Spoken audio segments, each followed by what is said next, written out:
AC machine lab કરવાના છે, જેનાથી આપણને ખબર પડે કે આપણી આખી લેબોરેટરીની જે ટર્મ છે. ગયા વખતે ડીસી મશીનમાં આપણે એક અઠવાડિયામાં કેટલી વાર આવતા હતા? 2 વખત આવતા. આ વખતે આપણે ખાલી કેટલી વાર આવવાનું છે? એક જ વખત આવવાનું છે. ટોટલ આપણે 11 પ્રેક્ટિકલ પરફોર્મ કરવાના છીએ. અને એટલા માટે પ્રેક્ટિકલ પરફોર્મ કરતા પહેલા આપણને એ આઈડિયા હોવો જોઈએ કે આપણે કઈ પેનલ ઉપર જઈને કયો એક્સપેરિમેન્ટ કરવાના છે.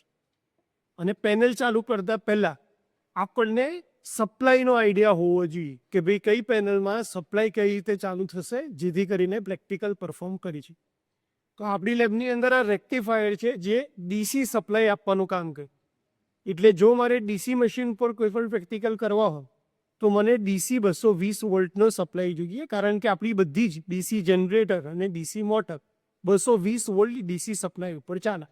અને એટલા માટે લાસ્ટ સેમેસ્ટરમાં આપણા માટે કમ્પલસરી હતું કે આપણે દરેક વખતે રેક્ટિફાયર ચાલુ કરવું પડે. રેક્ટિફાયર ચાલુ કરવું હોય તો આપણે શું કરવું પડતું હતું? એ જો આ પાછળ આપણી નઈ પેનલ છે, આ એસી સપ્લાય આપણે આ રેક્ટિફાયરને આપતા હતા. રેક્ટિફાયરનું કામ શું હોય? એસીનો ડિસ્ચાર્જ સ્લોટ. તે પહેલાં તો મારે આ સપ્લાય ચાલુ કરવો પડે. એટલે અહીંયા આ પેનલ ઉપર નંબર લખ્યો છે એસી 17. 2 નંબર તમને દેખાય છે દરેક પેનલ ઉપર. આપણે લેબમાં સ્ટાન્ડર્ડાઇઝેશન કર્યું છે. જેવું ઇન્ડસ્ટ્રીમાં સ્ટાન્ડર્ડાઇઝેશન હોય એવું જ સ્ટાન્ડર્ડાઇઝેશન આપણે લેબોરેટરીમાં કરવાનું કામ કર્યું છે કે ભાઈ સપ્લાય બાબતે એસ જે 16 છે એ સ્વિચનું પોતાનું નામ છે કે ભાઈ આ સ્વિચ મારે કોઈને કેવું હોય કે કઈ સ્વિચ ઉપર જઈને ઊભો રહે, તો હું શું કહીશ? S16 ઉપર જઈને ઊભો. એને સપ્લાય ક્યાંથી આવે છે? તો કે ઇનકમિંગ ફ્રોમ PDB1 AC17. એટલે કે PDB1 આ ડિસ્ટ્રીબ્યુશન બોર્ડ 1 જે છે આપણું પ્રેક્ટિકલ લેબનું, એની અંદર AC17 નંબરનો સપ્લાય મારે ચાલુ કરવાનો છે. એ હું ચાલુ કરીશ તો અહીંયા સપ્લાય આવી ગઈ. એટલે ખાસ સ્વિચ ચાલુ કરી તો સપ્લાય ક્યાં મળશે? રેક્ટિફાયર ગેફ. અને આખી લેબમાં શું અવેલેબલ થઈ જશે? DC service. આ વખતે આપણે આ રેક્ટિફાયરની જરૂર છે, કારણ કે આપણા બધા પ્રેક્ટિકલ્સ એના ઉપર છે. એસી સપ્લાય ખાલી સિંક્રોનસ મોટરનો એક પ્રેક્ટિકલ છે કે જેની અંદર આપણે ડીસી સપ્લાયની જરૂર પડશે. એ સિવાયના પહેલા 10 પ્રેક્ટિકલમાં આપણે ખાલી ને ખાલી એસી સપ્લાય ચાલુ કરવા.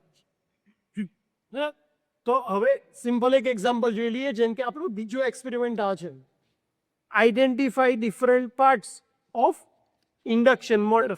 તો આ 3 ફેઝ ઇન્ડક્શન મોટર છે અને આનો સપ્લાય જે આપણે આપીએ છીએ એ જો અહીંયા કયા નંબરની છે? સચિન આગળ બરાબર. એસી 15 નંબરની સ્વિચમાંથી આવવો જોઈએ. એસી 15. બરાબર. એટલે અત્યારે હું શું કરું છું? આપણે ક્યાં જશું? મેઇન સપ્લાય છે પહેલા ત્યાં જશું અને ત્યાંથી એસી 15 ચાલુ કરશું. ત્યાં છે લખેલું PDB સ્વાપ. આગળ શું છે? Distribution code 1. મેઇન આખી બંને લેબોરેટરી, પાવર ઇલેક્ટ્રોનિક્સ અને પાવર સિસ્ટમ મશીન લેબ, બધાના સપ્લાય ક્યાંથી આવે? અહીંયા મેઇન ઇન્કમિંગ અહીંયા આવે, અહીંયાથી હું સપ્લાય ચાલુ કરીશ. અત્યારે શું છે? ઓન કરીશ.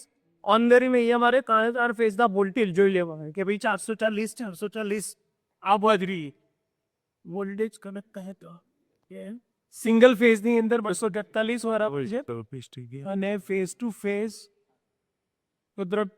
ત્રણેયના ફેઝ ટુ ન્યુટ્રલ વોલ્ટેજ જે છે એ કેટલા છે? 243. અને line to line voltage 452. That means કે 3 સપ્લાય ઓકે છે. હવે હું બાકી સ્વિચ ચાલુ કરી શકું. મારે કઈ ચાલુ કરવા જોઈએ હતી? એસી 17. તો અહીંયા બધી જગ્યાએ પેનલ ઉપર નોટેશન આપ્યા છે બરાબર. અને અહીંયા બધે શું લખ્યું હશે? જો એ ક્યાંથી આવે છે. દેટ મીન્સ કે જો મારે આ સ્વિચ ચાલુ કરવી હોય તો મારે કયો ચાલુ કરવાનું છે? એસી 34. હું એસી 34 ચાલુ કરી અહીંયા છું. આ 30, 31, 32, 30 આ 34 ચાલુ કરીશ તો પાવર ક્યાં આવી જશે? ત્યાં મળી. તો આપણી આખી લેબમાં જેવી રીતે ઇન્ડસ્ટ્રીમાં સ્ટાન્ડર્ડાઇઝેશન હોય છે પાવરની, એવી રીતે આપણે આ સ્ટાન્ડર્ડાઇઝેશન કર્યું છે બરાબર. આપણે બી ટર્મ બનવાની બી એસી 17. એસી 17 ચાલુ કરીશ એટલે પાવર ક્યાં પહોંચી જશે? પેલી પેનલની આ. અને એની એમસીબી ચાલુ કરશું એટલે સપ્લાય ક્યાં મળશે? માટે મળી. એનો મતલબ આ સેમેસ્ટરમાં આપણે બધા જે એસીના પ્રેક્ટિકલ ચાલુ કરવાના છે તો આપણે કેટલી સ્વિચ ચાલુ કરવી પડશે? પૈકી પહેલા મેઇન એમસીબી, પછી જે પણ ત્યાં ઇન્કમિંગમાં જતી હશે એમસીબીનો નંબર લખ્યો હશે એ એમસીબી, અને ત્રીજી પેનલ ઉપરની એમસી. આ 3 એમસીબી ચાલુ કરીએ કે આપણને આપણી પેનલ ઉપર સપ્લાય મળી જશે. તો ખ્યાલ આવી ગયો? આપણે જ્યારે એક્સપેરિમેન્ટ કરતા હશું ત્યારે હું તમને કહીશ કે ભાઈ આ નંબરની પેનલ છે એને ચાલુ કરવાની છે, તો તમને સિક્વન્સ ખબર હોવી જોઈએ ઇન્ડિવિજ્યુઅલ, બધાને પોતાને ખબર હોવી જોઈએ કે હું કઈ રીતે આનો સપ્લાય ચાલુ કરી શકીશ. બરાબર, સ્વિચ ચાલુ કરી હું અહીંયાથી 15 પછી સ્વિચ ચાલુ કરું છું અને હવે સપ્લાય ક્યાં આવી ગયો? પેનલ ઉપર આવી ગયો, આપણે મશીન ઉપર. હવે હું અહીંથી ચાલુ કરીશ તો તમારું મશીન સ્ટાર્ટ થઈ જશે. તો આવી રીતે જેટલી પણ પેનલની અંદર આપણે એક્સપેરિમેન્ટ કરવાના છે, તમારે એક મેઇન એમસીબી, ત્યાં જે બીજી એમસીબી હશે જે સપ્લાય ક્યાં લાવશે પાછળ, અને ત્યાંથી આપણે સપ્લાય ક્યાં લાવશું? અહીં. તો આ આપણો એક્સપેરિમેન્ટ નંબર કયો થવાનો છે? 2nd નંબરનો એક્સપેરિમેન્ટ, જેની અંદર આપણે ડિફરન્ટ પાર્ટ્સ અને working of 3 phase induction motor જોવાનું. પહેલો પ્રેક્ટિકલ આપણો કયો છે? ટ્રાન્સફોર્મર છે અને એના અલગ અલગ પાર્ટ્સ. તો એ આપણે ક્યાં પરફોર્મ કરવાના છે? આપણે કયો એક્સપેરિમેન્ટ કરીએ છીએ? એક્સપેરિમેન્ટ પર 1 introduction to different parts of 3 phase transformer and its introduction. બરાબર, આની અંદર આપણે એની મેઇન ટેન્ક છે, બુશિંગ છે, કન્ઝર્વેટર ટેન્ક છે, ઓઇલ લેવલ ઇન્ડિકેટર છે, બ્રીધર છે, રેડિએટર છે, એ બધી વસ્તુઓ આપણે અહીંયા જોવાના છે. સેકન્ડ એક્સપેરિમેન્ટ ક્યાં કીધું આપણે? 3 ફેઝ ઇન્ડક્શન મોટર. બરાબર, ચલો હવે ત્રીજી પેનલ ઉપર જતો આપણો DOL અને સ્ટાર ડેલ્ટા સ્ટાર્ટરનું પેનલ વાયરિંગ છે. એટલે કે તમને DOL સ્ટાર્ટર જાતે બનાવતા આવડવું જોઈએ અને તમને સ્ટાર ડેલ્ટા સ્ટાર્ટર જાતે બનાવતા આવડવું જોઈએ. તો જે મોટરની કેપેસિટી 5 HP કરતાં ઓછી હોય એમાં તમે DOL સ્ટાર્ટર યુઝ કરીશ. અને DOL સ્ટાર્ટર કોઈ પણ એસી મોટરમાં દેખાય જે આપણે ત્યાં યુઝ કર્યું હતું, ત્યાં મોટર કેવી હતી? નાની, એ ખાલી 1.5 HP ની છે, 1 HP ની મોટર છે. એટલા માટે એને આપણે DOL સ્ટાર્ટરથી સ્ટાર્ટ કરી શકીએ. તો DOL સ્ટાર્ટરનું અંદરનું વાયરિંગ કઈ રીતે હોય એ આપણે આ પ્રેક્ટિકલમાં જોવાના છે. સેમ વે આ તમારું સ્ટાર ડેલ્ટા સ્ટાર્ટર છે, તો સ્ટાર ડેલ્ટા સ્ટાર્ટરનું વાયરિંગ પણ કઈ રીતે કરાય એ આપણે અહીંયા જુઓ. ત્રીજો એક્સપેરિમેન્ટ આપણો આ બંને પેનલ ઉપર થશે. ચોથો પ્રેક્ટિકલ છે આપણો load test, direct load test on 3 phase induction motor. એ પ્રેક્ટિકલ આપણે અહીંયા કરવાની. તો આ આપણી ઇન્ડક્શન મોટર છે અને એના ઉપર એઝ અ લોડ તરીકે આપણે જનરેટર મૂક્યું છે. તો જનરેટર સાથે આપણે લોડ બેંક કનેક્ટ કરી લોડ વધારતા જશું એટલે જનરેટર ઉપર લોડ વધશે અને એ લોડ ઇનડાયરેક્ટલી કોના ઉપર વધશે? મોટર. એની સાથે આપણે ઇનપુટ અને આઉટપુટના રીડિંગ મેજર કરશું, વોલ્ટેજ, કરંટ અને પાવર, અને એના ઉપરથી એ મોટરની એફિશિયન્સી આપણે ફાઇન્ડ કરશું. તો જે આપણો ચોથો એક્સપેરિમેન્ટ છે load test on 3 phase induction motor, એ આપણે ક્યાં પરફોર્મ કરવાના છે? અહીં આ સેટ. ચલો નંબર 19, દરેક પેનલ ઉપરથી આપણે તેને નંબર પણ મારેલા છે કે ભાઈ કઈ પેનલ છે અને ત્યાં કયો એક્સપેરિમેન્ટ થાય. તો direct load test on single phase induction motor આપણે 2 જગ્યાએ કરી શકીએ છીએ. એક આપણે પહેલાં જે ત્યાં પેનલ પર જોઈએ અને આ પેનલ ઉપર પણ આપણે ડાયરેક્ટ લોડ ટેસ્ટ કરી શકીએ છીએ. પણ અહીંયા આપણે ડાયરેક્ટ લોડ ટેસ્ટ કરતાં સ્ટાર ડેલ્ટા સ્ટાર્ટરના જે કનેક્શન છે એના માટે પણ આ પેનલને યુઝ કરીએ છીએ. અહીંયા આપણે DOL સ્ટાર્ટ, ત્યાં આપણે જે DOL સ્ટાર્ટર જોયું એ બોક્સની અંદર કવર.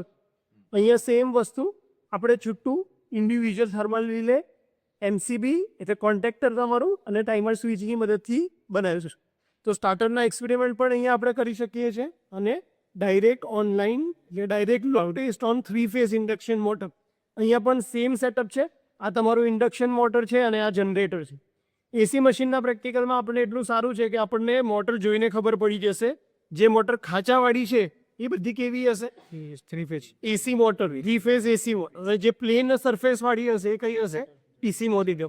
કારણ કે એસીની અંદર જે સપ્લાય જનરેટ થાય છે એ બધો ક્યાં થાય છે? બહારથી. સ્ટેટર, રોટરની અંદર નહીં, સ્ટેટરમાં થાય છે. એટલે ત્યાં હીટ વધારે પ્રોડ્યુસ થશે. તો કુલિંગ આપવા માટે આપણે શું કરીએ છીએ? અહીંયા ખાંચાવાળું સરફેસ એની ડિઝાઇન કરીએ. એટલે એસી મોટરની દરેક પેનલમાં તમને આ ખાંચા જોવા મળશે. સેમ મેં બાજુના પેનલ ઉપર આવતા રહીએ. પેનલ નંબર 18 ઉપર આપણે ડાયરેક્ટ નો લોડ અને block rotor test, no load and block rotor test of 3 phase induction motor એ આપણે આ પેનલ ઉપર કરીએ છીએ. એટલે કે આ મોટર ઉપર. હવે તમને ખબર છે કે જો મારે નો લોડ કરવો હોય, નો લોડ મોટર માટે કોને કહેવાય? તો મોટર ઉપર તમે કોઈ બી ટાઈપનો લોડ કનેક્ટ નથી કરતી તો એના શાફ્ટ ઉપર કોઈ બીજું ઇક્વિપમેન્ટ કનેક્ટેડ હોવું જોઈએ નહીં. તો આ આપણી જે મોટર છે એમાં શાફ્ટ ઉપર કોઈ ઇક્વિપમેન્ટ કનેક્ટેડ નથી. એટલે એમને એમ ફરાવશું તો એ કન્ડિશન કહેવાશે નો લોડ. અને જો હું આની રોટર જે ફરે છે પાર્ટ આને હેન્ડલથી પકડી લઉં, આવી રોટરને બ્લોક કરી દઉં તો એને કહેવાશે બ્લોક રોટર ટેસ્ટ. તો નો લોડમાં આપણે એમને ફરાવશું લોડ વગર, અને બ્લોક રોટર વખતે આપણે આને શું કરી દઈશું, પકડી લેશું, ફરવા નહીં દઈ, અને ફૂલ લોડ કરંટ ખેંચશે ત્યારે આપણે એના રીડિંગ લેવાના છે. એવી જ રીતે આ જ પેનલ ઉપર બીજો સેટઅપ છે, એ છે સ્પીડ ચેન્જ કરવા માટે. એટલે અહીંયા એકચ્યુઅલી આ લાઈન આવે, પહેલો એક્સપેરિમેન્ટ થશે no load and block rotor test, અને બીજો એક્સપેરિમેન્ટ છે speed control by changing number of poles. Number of pole change કરી ગયા. તમે જો 8 પોલની મશીન બનાવો એ મોટરને, તો તમારી 750 RPM ઉપર ફરે છે, અને આપણે 6 પોલવાળી બનાવીએ તો 1000 રહીએ, એટલે 970 980 RPM ની આજુબાજુ એ ફરે. એવી જ રીતે આપણો જે 11મો એક્સપેરિમેન્ટ છે એ પેનલ નંબર 17 ઉપર. સિંક્રોનસ મોટરમાં તમે જેમ જેમ ડીસી સપ્લાય વધારતા જશો એમ તમે એને લીડિંગ પાવર ફેક્ટર ઉપર પણ ઓપરેટ કરી શકો. જનરલી બધી મોટર કયા પાવર ફેક્ટર ઉપર ઓપરેટ થાય? Leading power. કેમ લેગિંગ? કારણ કે ઇન્ડક્શન મોટરમાં શું હોય?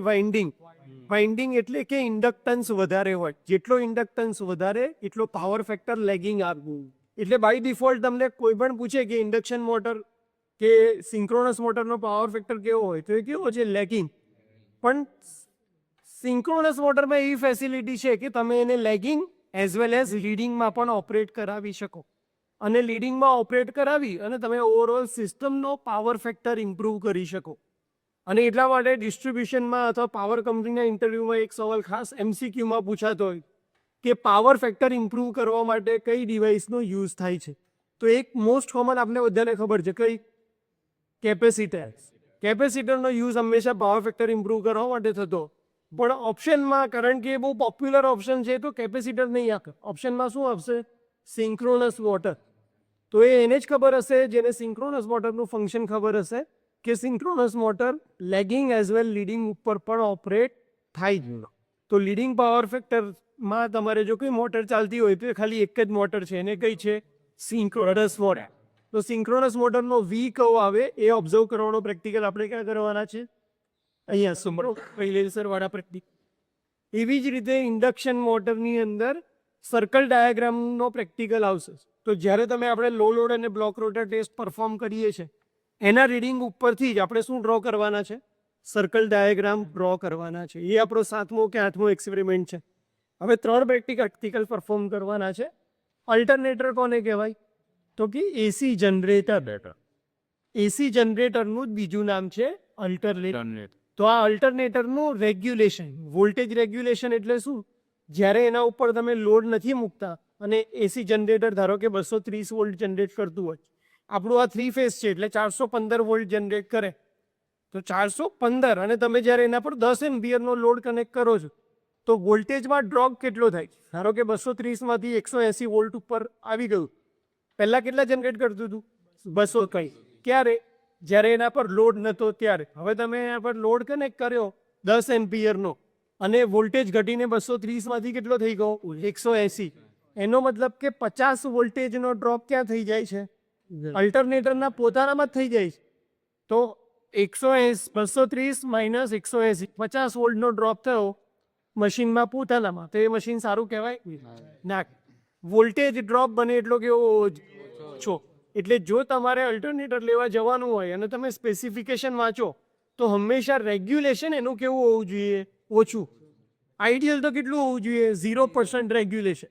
કે તમે નો લોડ ઉપર કનેક્ટ કરો કે લોડ ઉપર કનેક્ટ કરો, વોલ્ટેજ કેવો રહેવો જોઈએ? 230. પણ 0 વોલ્ટેજ રેગ્યુલેશન પોસિબલ નથી. તો તમારે એવું વોલ્ટેજ રેગ્યુલેશન 1% કે 2% આવતું હોય એવું અલ્ટરનેટર હંમેશા સિલેક્ટ કરવું જોઈએ. આપણે આ મશીન ખાસું જૂનું છે એટલા માટે વોલ્ટેજ રેગ્યુલેશન પુઅર આવે છે. જ્યારે આપણે પ્રેક્ટિકલ પરફોર્મ કરશું ત્યારે તમે ઓબ્ઝર્વ કરશો કે હા ભાઈ, આપણે સ્ટાર્ટ કર્યું ત્યારે તો 415 વોલ્ટ હતા, પણ ઘટતા ઘટતા 370 380 વોલ્ટ સુધી આવી જાય.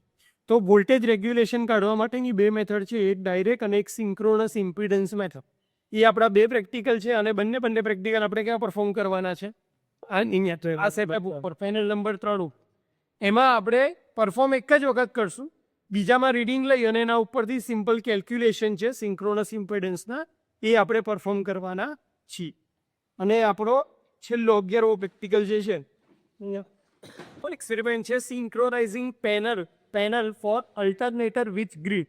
એટલે આપણે અહીંયા પ્રાઇમ મૂવરની મદદથી અલ્ટરનેટરની અંદર એસી સપ્લાય પ્રોડ્યુસ કરશું અને એ એસી સપ્લાય આપણે કોની સાથે કનેક્ટ કરશું? ગ્રીડ. એટલે જ્યાંથી આપણે ડિસ્ટ્રીબ્યુશનમાંથી આપણને જે સપ્લાય આપે છે એમાં આપણે સપ્લાય શું કરશું? પાછો જવા દઈશું. જેવી રીતે સોલર ઘર ઉપર કનેક્ટેડ હોય તો સોલરમાંથી સપ્લાય ક્યાં આવે છે? તમારા ઘરમાં આવે છે? ના, સોલરમાંથી સપ્લાય ક્યાં જાય છે? ગ્રીડમાં. અને ગ્રીડમાંથી તમારા ઘરમાં આવે છે. ડાયરેક્ટ આપણે સપ્લાય આપણા ઘરમાં સોલર વાળો યુઝ કરતા નથી. એવી જ રીતે અલ્ટરનેટરનો સપ્લાય જો તમારે ગ્રીડમાં જવા દેવો હોય તો આપણે શું મેઇન એની કન્ડિશન શું હોય? વોલ્ટેજ વધારે રાખવા પડે. જેમ હું વોલ્ટેજ અહીંયા જનરેટ કરું છું એ વોલ્ટેજ મારે કેવા રાખવો પડે? વધારે. શેના કરતાં? ગ્રીડના વોલ્ટેજ કરતી. જો ગ્રીડના વોલ્ટેજ 415 હોય તો મારે અહીંયા 425 વોલ્ટ રાખવું તો સપ્લાય અહીંયાથી ક્યાં જશે? ગ્રીડમાં જશે. કારણ કે કરંટ ફ્લો હંમેશા ક્યાં થાય? Higher potential to lower potential. એટલે જો હું આનો સપ્લાય 400 વોલ્ટેજ રાખું તો હું ગ્રીડમાં કોઈ દિવસ પાવર મોકલી શકીશ નહીં. આ સેમ વસ્તુ તમે જો પાવર પ્લાન્ટમાં કામ કરવા જતા હશો તો ગમે ત્યાં કામ કરવા જતા હશો ત્યાં તમને કામ લાગવાનું છે કે તમારે હંમેશા સેન્ડિંગ એન્ડના વોલ્ટેજ કેવા રાખવા પડશે? વધારે. તો જ તમે રિસીવિંગ એન્ડ સાઈડ ઉપર પાવર મોકલી શકશો. તો સેમ એક્સપેરિમેન્ટ આપણે અહીંયા પરફોર્મ કરવાના છે અને એમાં સિંક્રોનાઇઝેશન કરવું પડે ગ્રીડ સાથે. તો એના માટે આપણે ડાર્ટ લેમ્પ મેથડનો યુઝ કરવાના છે અને એ જોવા જેવો સારો એક્સપેરિમેન્ટ છે. ડિપ્લોમા લેવલ ઉપર આ એક્સપેરિમેન્ટ ખરેખર જોવા જેવો છે કારણ કે same process, identical process power પ્લાન્ટમાં ફોલો કરવામાં આવે છે કે ભાઈ જે બે વસ્તુને તમે જોડો છો એ બંનેની ફ્રીક્વન્સી કેવી હોવી જોઈએ? સરખી. તો એ વસ્તુ જોઈન થશે. તો આપણે ગ્રીડની ફ્રીક્વન્સી અને આપણી અલ્ટરનેટરની ફ્રીક્વન્સી મેચ કરવાના. એ મેચ કરશું પછી જ આપણે સપ્લાય ગ્રીડમાં જવા દઈશું. તે પ્રોસેસ પણ આપણે કરવાના છે અને એક્સપેરિમેન્ટ ક્યાં કરવાના છે? અહીં. હવે ખાલી એક જ એક્સપેરિમેન્ટ બાકી રહ્યો એ છે સિંગલ ફેઝ ઇન્ડક્શન મોટર ઉપર નો લોડ અને બ્લોક રોટર ટેસ્ટ. તો જેવી 3 ફેઝ મોટર હતી એવી જ આપણી પાસે એક સિંગલ ફેઝ ઇન્ડક્શન મોટર છે. એને પણ આપણે કોઈ લોડ કનેક્ટ કર્યા વગર ફેરવશું એટલે નો લોડ ટેસ્ટ અને એની રોટરને બ્લોક કરી અને એને રીલી લેશું એ આવશે બ્લોક રોટર ટેસ્ટ. તો આ 11 એક્સપેરિમેન્ટ આપણે આખા સેમેસ્ટરમાં ટર્ન બાય ટર્ન પરફોર્મ કરવાના છે અને પેનલમાં તમને સપ્લાય ચાલુ કરતા આવડે એ મારો મેઇન ઇન્ટેન્શન છે. બધાને કઈ રીતની સપ્લાય અરેન્જમેન્ટ છે ખબર પડી ગઈ? ધારો કે આ પેનલ છે, આ મારે ચાલુ કરવી હોય ચાલુ કરીશ. ક્યાંથી જઈને એસ પોર્ટિંગ જે નંબર લખ્યો હોય ઇનકમિંગ વાળો એ સ્વિચ તમારે શું કરવી પડશે? ચાલુ કરવી પડશે. ક્યાંથી ચાલુ કરવાની? અહીંયાથી ચાલુ કરવાની. એટલે સપ્લાય ક્યાં આવી જશે? પેનલ ઉપર આપશે. પછી તમે જે સ્ટાર્ટ સ્ટોપ બટન દબાવશો એ બધાથી ચાલુ થશે. સો આપણા મોટા ભાગના એક્સપેરિમેન્ટ 3 ફેઝ ઇન્ડક્શન મોટર ઉપર છે, એક સિંગલ ફેઝ ઇન્ડક્શન મોટર ઉપર, એક સ્ટાર્ટર ઉપર અને બાકીના 3 અલ્ટરનેટર ઉપર છે. 2 અલ્ટરનેટર ટુ વોલ્ટેજ રેગ્યુલેશન, એક અલ્ટરનેટર ટુ સિંક્રોનાઇઝેશન ગ્રીડ સાથે અને એક એક્સપેરિમેન્ટ સિંક્રોનસ મોટર ઉપર છે. બરાબર. તો આ એસી મશીન લેબનું આપણું ઇન્ટ્રોડક્શન હતું કે ભાઈ લેબ ચાલુ થતા પહેલા તમને એટલીસ્ટ પેનલ, એનો સપ્લાય કઈ જગ્યાએ કઈ એક્સપેરિમેન્ટ પરફોર્મ કરવાના છે એના વિશે ખ્યાલ હોવો જોઈએ.